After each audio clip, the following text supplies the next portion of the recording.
sé tú ministrando, sé tú tocando nuestro ser, nuestro cuerpo, como decía esa canción, tocando nuestro ser, tocando nuestro cuerpo, sanando el alma y sanando el cuerpo.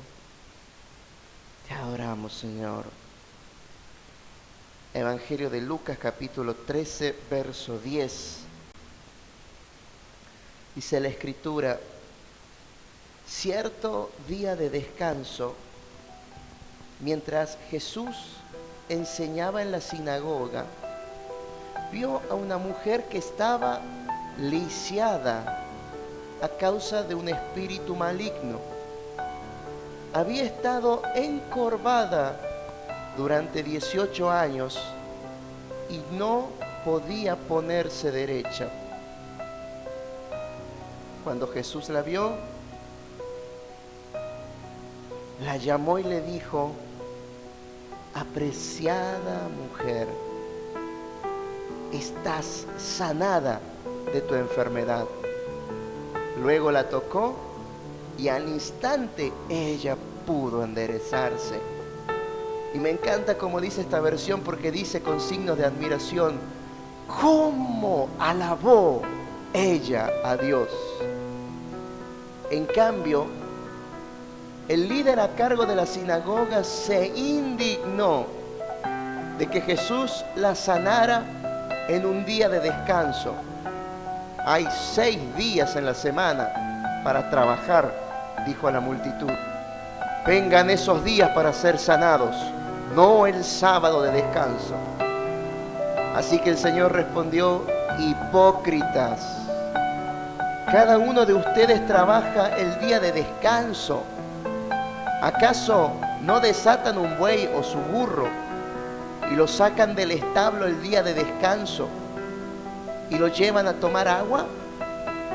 Esta apreciada mujer, una hija de Abraham, estuvo esclavizada por Satanás durante 18 años.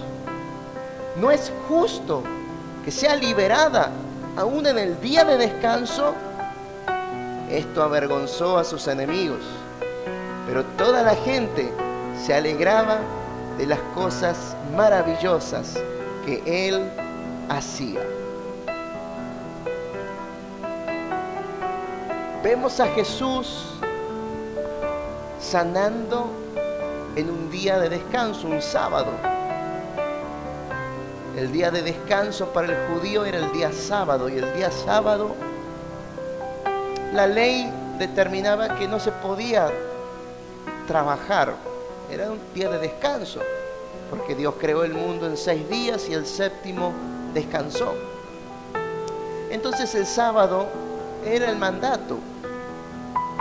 Pero como siempre, los religiosos, buscando quizás en su celo y en su amor por servir a Dios y agradar a Dios, llevan todo al otro extremo. Entonces, neguemos las manifestaciones del Espíritu Santo por miedo a que haya algún exceso, por miedo a que haya alguien con simplemente emoción.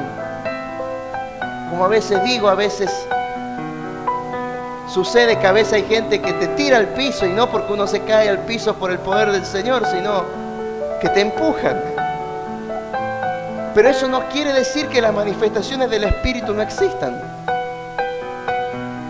No quiere decir que si uno está quebrantado en la reunión no pueda llorar, porque es emoción.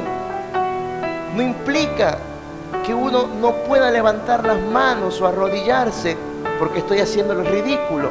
Entonces, hay veces que están las manifestaciones del Espíritu, pero acá vemos siempre, es el modus operandi de ese espíritu religioso en el Nuevo Testamento, tratando de frenar el mover del Espíritu.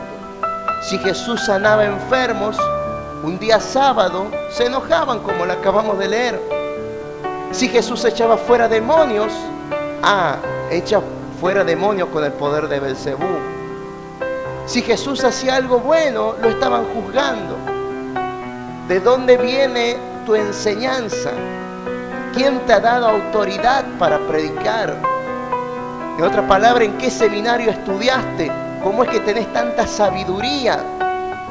¿De dónde sacaste tanto conocimiento?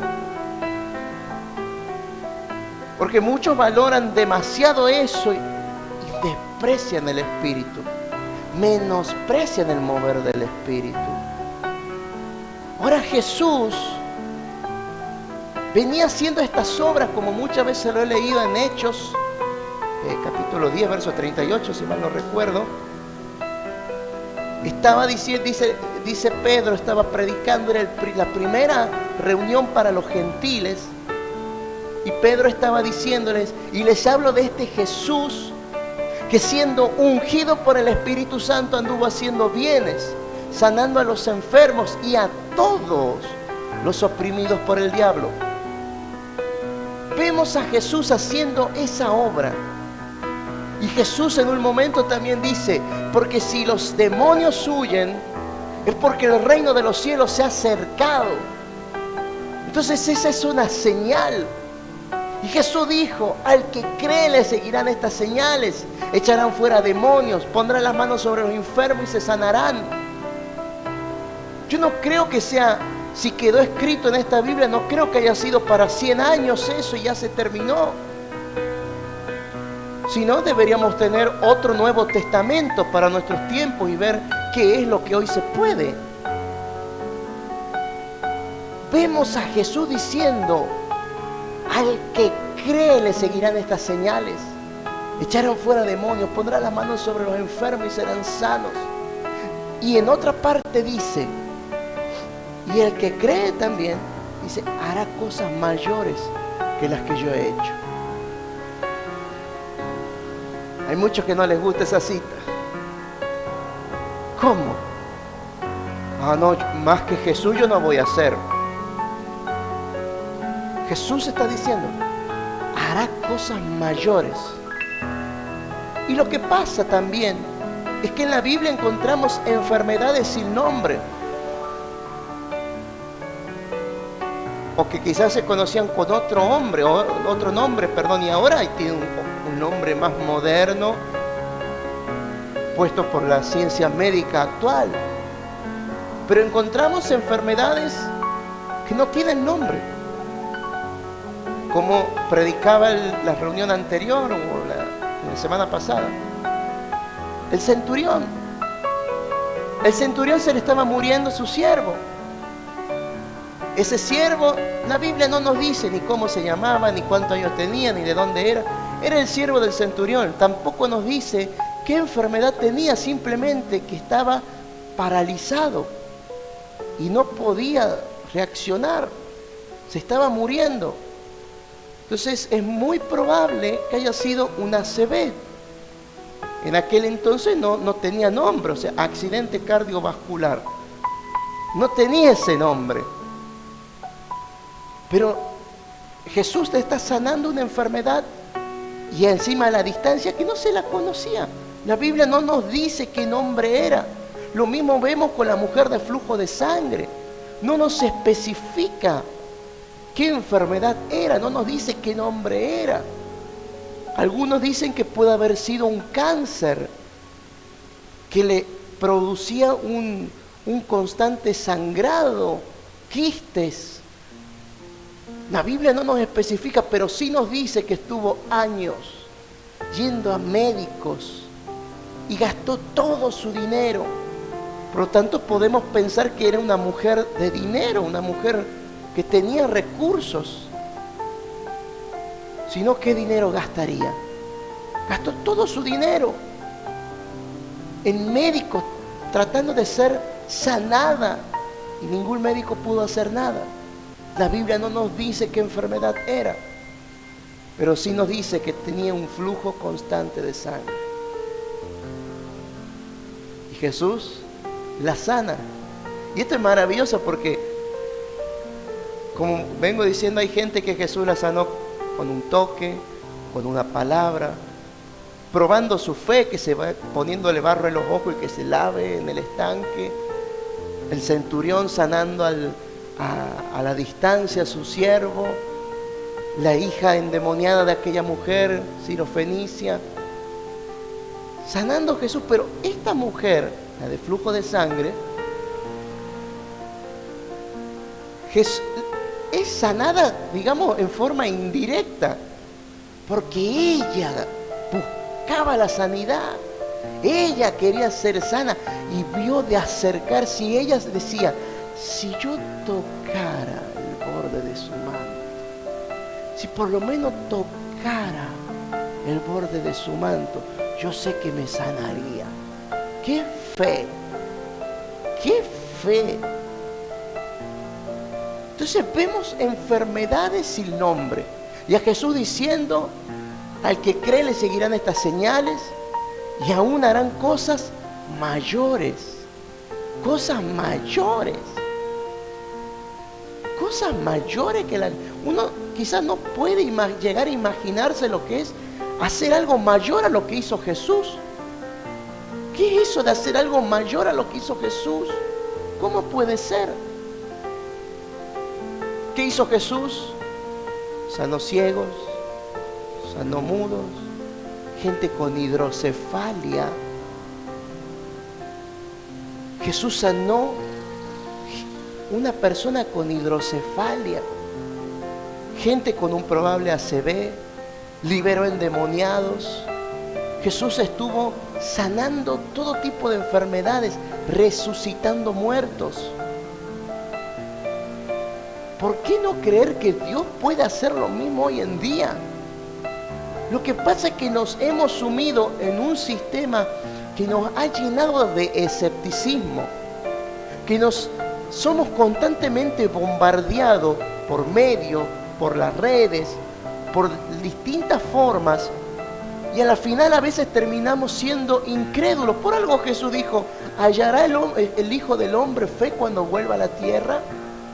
Porque estamos constantemente bombardeados, y aún gente de autoridad que se conoce bien la Biblia, que saben bien las Escrituras. No, es que las sanidades no son para este tiempo. Eso era para el tiempo de los discípulos, y ahí se terminó todo. Murió. Yo quisiera ver qué verso es. Quisiera saber qué verso es con el que se interpreta que las señales y los milagros terminaron con Juan el Bautista. Es que esas eran las señales que seguían a los apóstoles, los que fueron enviados por el mismo Señor. La misma iglesia tradicional cree en la sucesión apostólica. Si la iglesia tradicional cree en la sucesión apostólica por imponer las manos de discípulo en discípulo hasta llegar al día de hoy, ¿por qué nosotros nos vamos a creer que ese poder sigue todavía, que mejor dicho, más que un poder, que el Espíritu Santo sigue actuando, que el Espíritu Santo no es un poder, que no es una energía amorfa, que no es un poder manipulable? Un día alguien me dijo, no, es que, ¿sabes que hay que tener cuidado porque los brujos van a las iglesias y se recargan de la unción? ¿Qué es eso? El Espíritu Santo y el poder que reside en Dios, perdón la palabra, Dios no es tonto. Dios es más inteligente que cualquiera de nosotros. Y el poder de Dios no es un poder de una batería que se manipula. Recordemos cuando Simón el mago ve a los discípulos hacer milagros y va con dinero y le dice, por favor denme de este poder para yo también poder asombrar a la gente. Y Pedro, que le responda, perece vos y tu dinero. Esto no es un poder que se compra, no es un poder que se vende, que venga un hechicero a recargarse de la unción. Quizá voy a ser exagerado, pero en la Biblia encontramos gente que al querer manipular el poder de Dios cae muerta, que al mentirle a Dios cae muerta. La unción no es juego. Uno puede caer muerto. Y ha habido casos de gente que ha estado ministrando y cae muerta. Ha habido casos. Todos pecamos, todos cometemos errores y tenemos un Dios que es fiel y justo para perdonar si nos arrepentimos de verdad. Pero me estaba acordando mientras decía, hay una canción vieja que dice: yo he creído en un poder que no se compra ni se vende. Yo he creído en un poder que no se toca. Yo he creído en un poder que no se ve.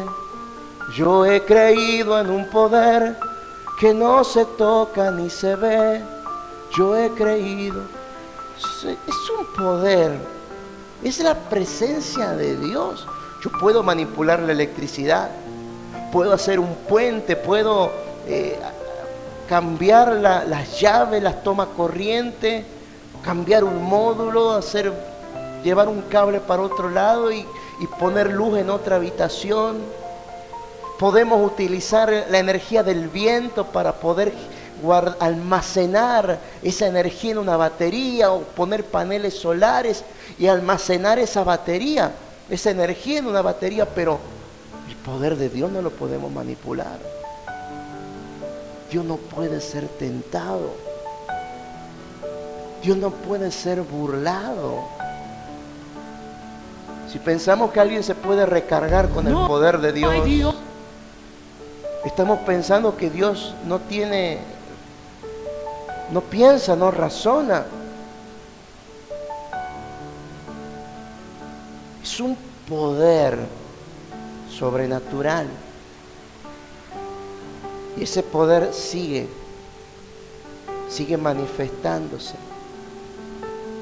Pero no es hablar solo de la unción, del poder de Dios.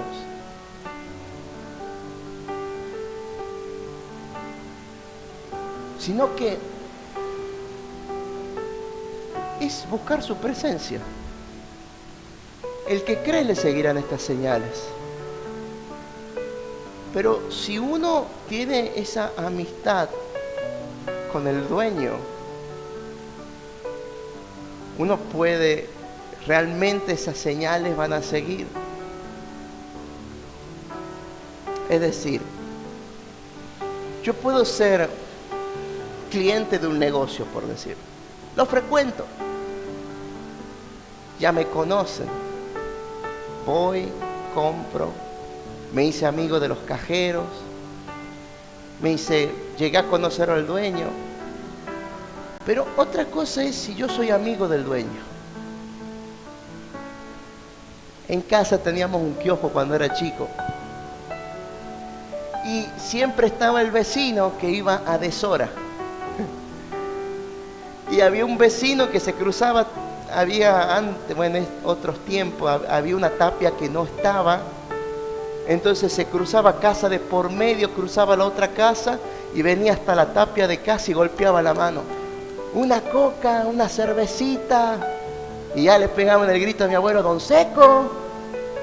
Porque ya había una amistad. Quizá ya se habían abusado un poco, pero ya había un trato. Entonces, no es que uno pueda manipular a Dios, pero si uno tiene esa amistad, si uno lo frecuenta, si uno lo busca, si uno valora su presencia, y las señales tienen que seguir. Las señales tienen que seguir. Y es algo que no se puede imitar. No se puede imitar. Podemos cantar lindo, podemos tener un buen mensaje, pero es Dios el que respalda. Y el Espíritu Santo sigue moviéndose hoy en día. Y si lo que hizo en aquel tiempo lo hizo, hoy también puede hacerlo. Y lo sigue haciendo. Y vemos a Jesús sanando estas enfermedades sin nombre. Enfermedades sin nombre. Al siervo del centurión se cree una ACV. Una mujer de flujo de sangre, probablemente un cáncer, quistes, algo que le hacía sangrar constantemente. Y acá vemos una mujer que dice que por 18 años estuvo encorvada. 18 años encorvada. ¿Saben lo que deben ser 18 años estar encorvada? Quizás ayudándose con un bastón. No tener la libertad quizás de poder mirar al cielo, mirar las estrellas, la luna. 18 años encorvada. 18 años en esta posición de mirar constantemente al suelo, de tener que pedir que alguien la ayude. Y otra vez la Biblia no nos dice ni cómo se llamaba, no nos dice, no nos cuenta detalles, solamente que había una mujer que durante 18 años cargaba con una enfermedad. Durante 18 años. Y yo por ahí yo era uno de los que decía, no, los milagros y las sanidades, los testimonios, eso no. ¿Cómo no? Eso no mueve. Lo que da salvación es la palabra. Y sí, la fe viene por el oír. ¿Y el oír qué? La palabra de Dios. Pero si Jesús no hubiese hecho, a ver, mejor dicho, si eso no funcionara, ¿para qué Jesús hizo tantos milagros?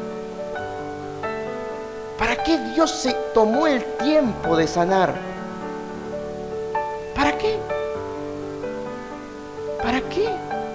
Tomarse el tiempo de limpiar leprosos, de sanar ciegos, mudos, sordos, paralíticos, de resucitar muertos. Y yo creo que simplemente hay una sola respuesta, y es que Jesús se compadece.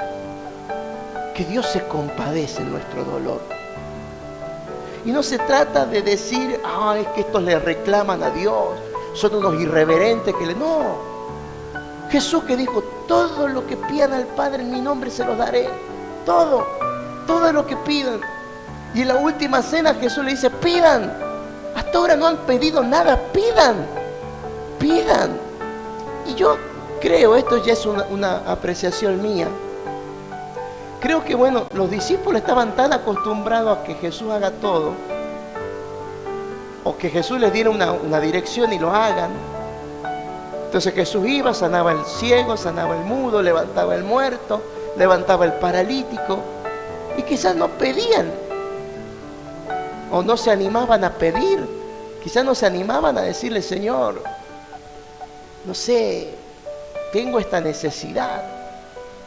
Quizás Pedro no se animó a decirle, Señor, ¿podés sanar a mi suegra que está con fiebre?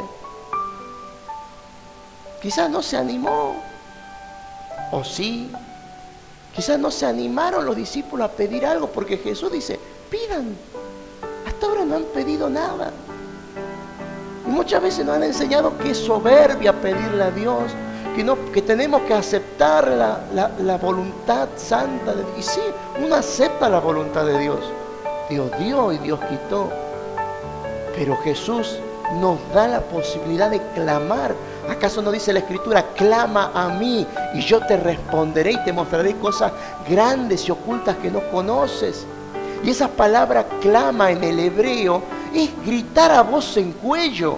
Y no es que uno esté reclamándole a Dios, manipulándolo a Dios, no.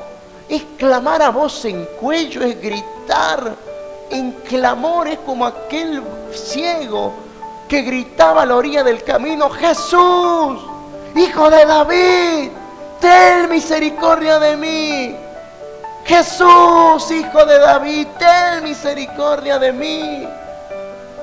Y los mismos discípulos, parece que ya se estaban contagiando de fariseitis. Cállate, deja de gritar, loco cállate.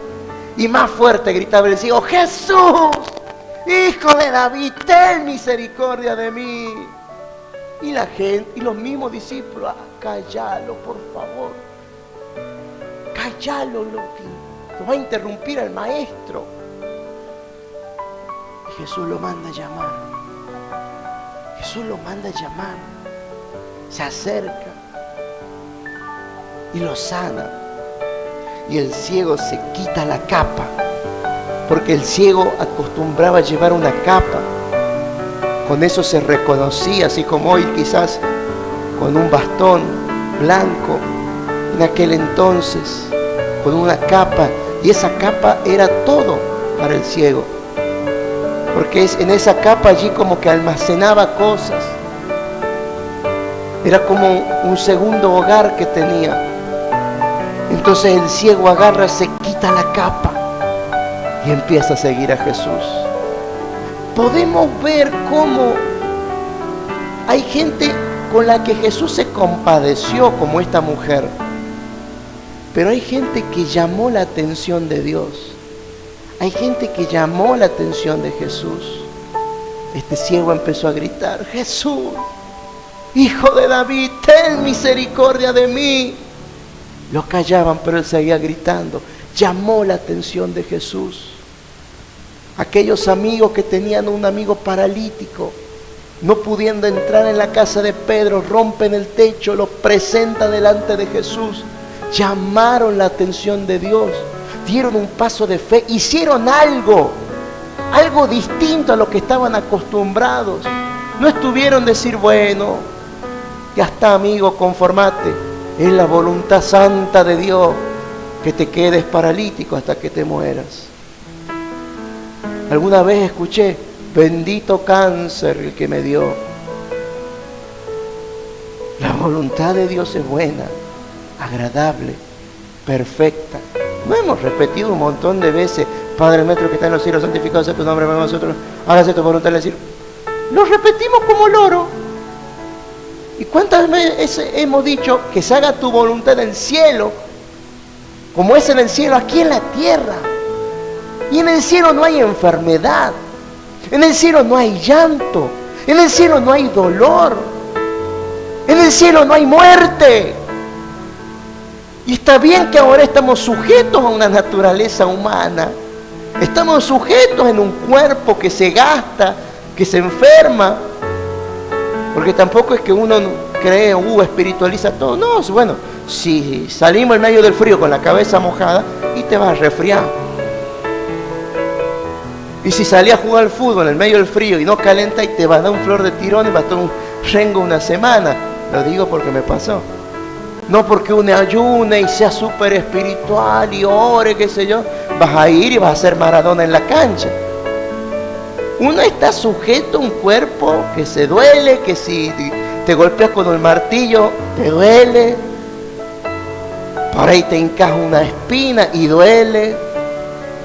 Estamos sujetos a un cuerpo, pero tenemos esta posibilidad de clamar a Dios y que Dios haga algo nuevo y de que Dios nos restaure, y podemos clamar a Dios y ser sanado y ser restaurado, porque a veces le damos más poder al diablo que al mismo Dios, porque a veces nos pasamos hablando del diablo y del diablo y del diablo y nos olvidamos de Dios, cuando la Biblia habla, yo creo que un 90% habla de Dios, de lo que Dios hace con su pueblo, y un 10% quizás del diablo. Pero a veces nos obsesionamos. Así una vuelta yo estaba contando en una mesa chica una experiencia espiritual que tuve, que siendo niño Dios me permitió ver la sombra de Jesús. La habitación se iluminó y vi una sombra, la sombra de Jesús. Y alguien salió después a decir: ay, a mí se me apareció mi abuela. O sea, nada que ver, uno está hablando de Dios y hay alguien que sale con otras cosas. Porque a veces nos obsesionamos: ay, las apariciones, no, sabes que estaba en el campo y se me apareció la luz mala, no, sabes que allá en el Pumial ahí se sienten tambores.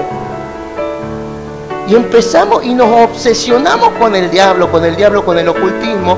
¿Y a dónde está Dios?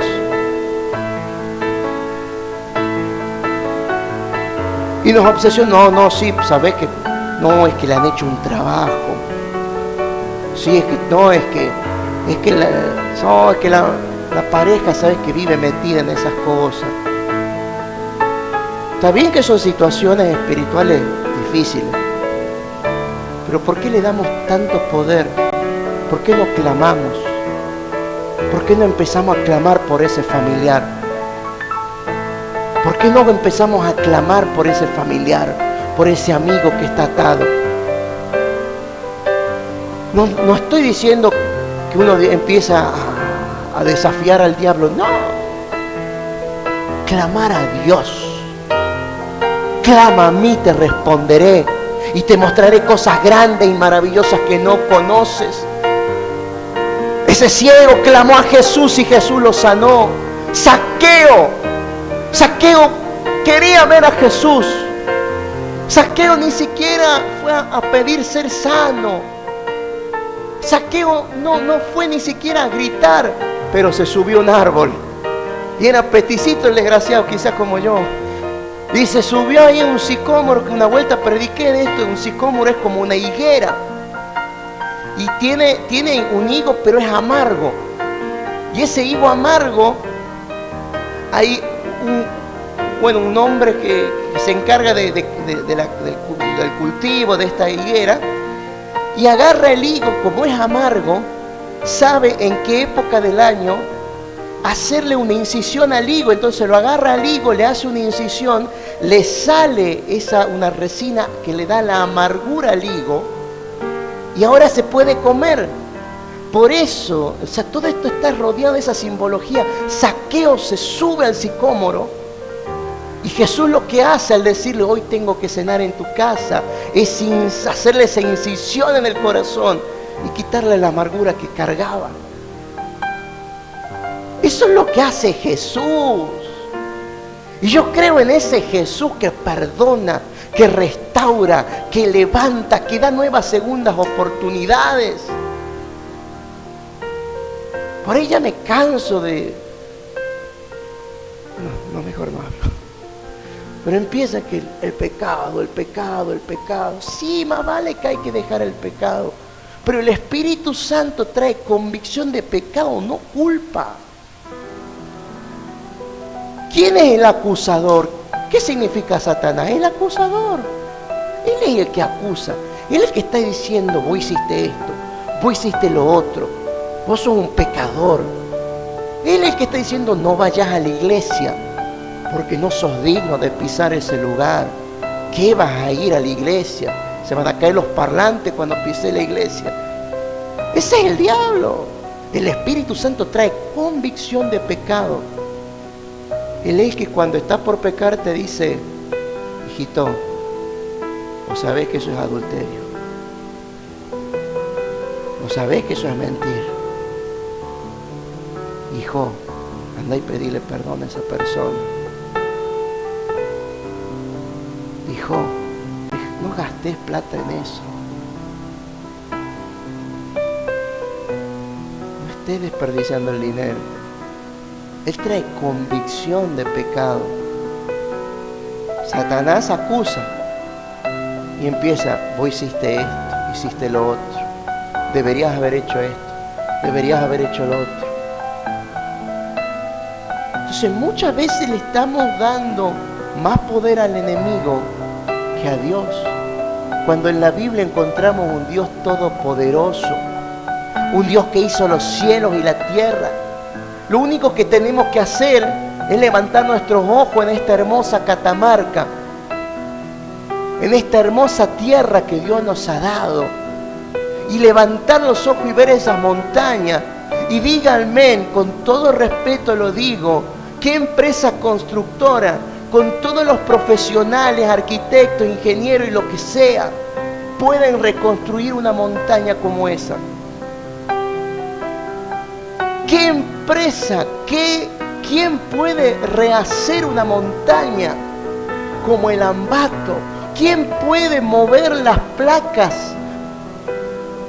como en el portezuelo para que quede levantado esa montaña allí y que la podemos ver cada mañana? Tenemos un Dios poderoso que le dio curso a los ríos y a los mares, que hace llover, que hace correr el viento. Tenemos un Dios que se manifestó en Egipto con todas esas plagas. Un Dios que abrió las aguas del Mar Rojo. Y cada plaga era un golpe contra un dios egipcio. Las aguas se convirtieron en sangre porque había un supuesto dios, un falso dios egipcio que protegía el Nilo. Entonces Dios estaba diciendo: vos no tenés poder sobre mí, yo soy Dios. Dios estaba diciéndole a ese demonio que se hacía adorar, que supuestamente protegía el Nilo: vos no sos Dios, yo soy Dios. Si Dios mandó ranas es porque había un Dios que era representado con cabeza de rana. Era un Dios que protegía, y sin embargo ahí estaba la plaga de ranas trayendo malestar al pueblo. Ni hablar cuando vienen las tinieblas, porque el Dios más poderoso de los egipcios es el Dios del sol. Una trinidad también, que se hacía adorar a través del sol. Entonces Dios estaba diciendo: ¿a dónde está tu poder? Si sos el Dios del sol, ¿a dónde está tu poder? Ven ese Dios que tenemos. Tenemos un Dios poderoso. Tenemos un Dios que la Biblia dice: Él no conoce la derrota. Él es el Dios de los ejércitos. Él es el Dios de las milicias angelicales. Él es nuestro Dios, el que abrió las aguas del Mar Rojo, el que detuvo el Jordán, el que derribó la muralla de Jericó, el que hace caer fuego del cielo, el que abre camino en el desierto, el que abre ríos en el desierto. Él es nuestro Dios poderoso. En el Antiguo Testamento encontramos gente siendo sanada, siendo gente resucitada, mujeres estériles tener hijos. ¿Acaso eso era para el Antiguo Testamento? Lo vemos multiplicado en el Nuevo Testamento. Creamos en ese Dios poderoso. Y ahora volvemos a la cita bíblica. Jesús se encuentra con una mujer, 18 años, y la sana. Pero ahí estaban los religiosos. ¿De qué sirve el milagro? Si quieren ser sanados tienen 6 días, pero el sábado no. El sábado no vengan a ser sanados. Siempre los religiosos ahí. Siempre con reglas extras, siempre. Pero Jesús les dice: ¿acaso ustedes no trabajan el sábado? Si un animal de ustedes se cae en un barranco, se accidenta, se pierde, ¿no lo salen a buscar, a rescatarlo? Entonces, ¿cómo esta hija de Abraham, que estuvo 18 años enferma, atormentada por Satanás, no la vamos a liberar? Jesús quiere liberarnos. Jesús quiere vernos sanos. Jesús quiere vernos bien. Pasamos por procesos, pasamos por pruebas, pero Jesús quiere vernos bien. Jesús quiere vernos sanos. Jesús quiere vernos bien, porque su voluntad es buena, es agradable, es perfecta. Su voluntad no es que andemos latigándonos, que estemos allí culpándonos siempre: soy una llaga podrida, ay de mí, no. Uno se arrepiente, uno busca a Dios, pero la voluntad de Dios es buena, es agradable, es perfecta. Él nos ama y quiere vernos bien.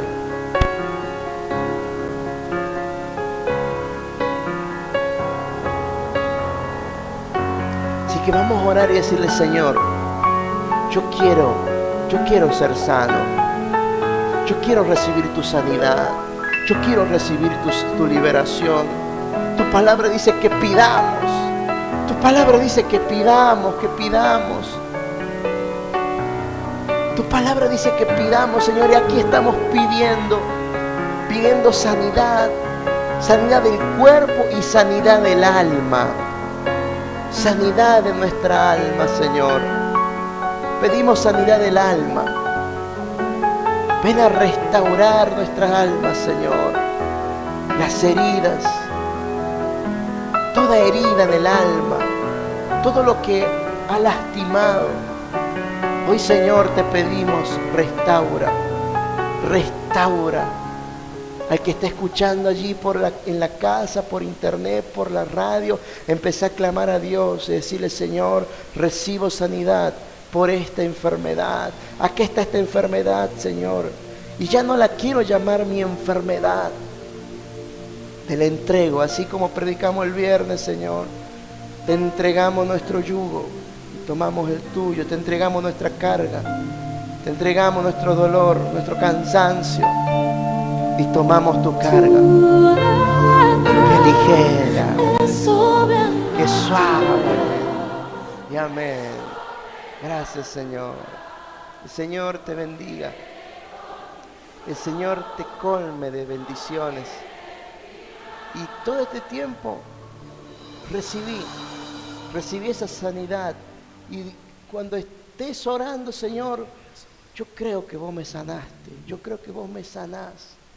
Y probablemente el síntoma quiera volver, pero vos seguí orando. Yo creo que Dios me sana, yo recibo mi sanidad, yo me apropio de esa sanidad.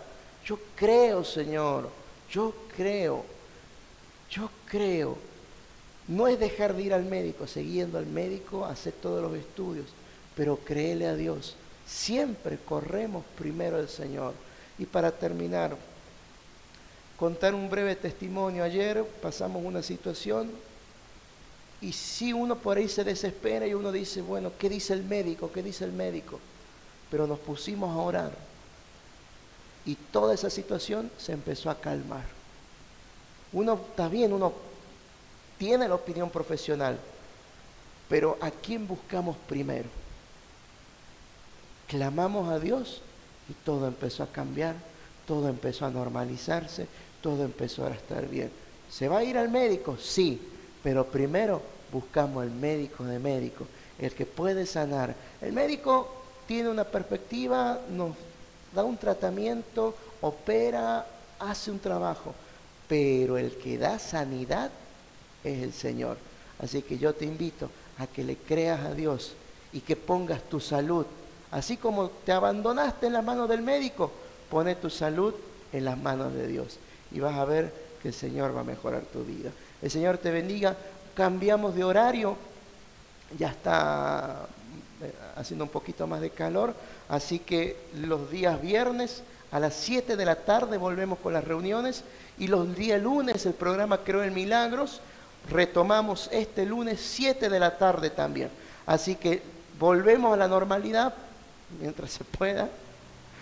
Mañana lunes 7 de la tarde, 19 horas, Creo el Milagro acá por la radio, y el viernes 7 de la tarde aquí en calle Tucumán 936. Vení, acércate para poder conocerte, darte un abrazo y orar por vos. El Señor te bendiga y te esperamos este viernes 7 de la tarde aquí en la iglesia.